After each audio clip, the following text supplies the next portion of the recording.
Hi, good morning. What are the things I've learned in Mass today? First, our biases make us judgmental.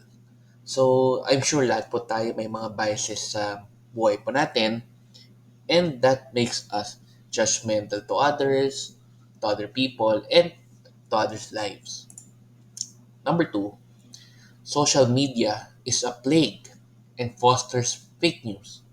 Ayan, I'm sure hindi ko na kailangan i-explain to kasi lahat naman tayo ay I'm sure gumagamit ng social media and napakadaming fake news po talaga doon. Kaya dapat maging mapanuri tayo and let's always stay open to the truth and be conscious of the truth. So, dapat maggawa tayo ng research kapag may nababasa po tayo sa social media or sa news, kung totoo ba ito or kung totoo ba yung mga napapanood natin sa YouTube or sa ibang mga platforms, dapat maging conscious tayo na kung ano ba talaga ang totoo.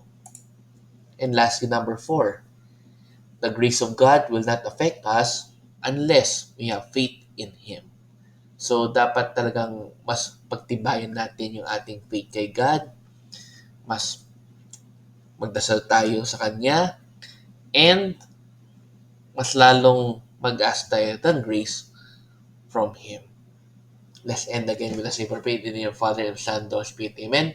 Lord, I pray na sana po ay yung aming mga biases sa buhay ay maiwasan po namin or mabawasan, and let us be conscious of our faith in you or our biases and help us to have more grace from you and to have more faith in you po, Lord. Amen. In the name of Father, Son, and Holy Spirit. Amen.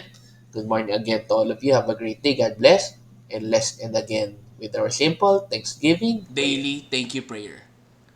Lord, thank you very much for all the blessings that you are giving us every day. Thank you for our food, safety, security, guidance, and all your blessings. Please avoid us getting sick from all illnesses and forgive us for all our sins. Lord, I pray that all our hopes and dreams will come true in your own time. Again, Lord, thank you for all the blessings that you have given us. Amen.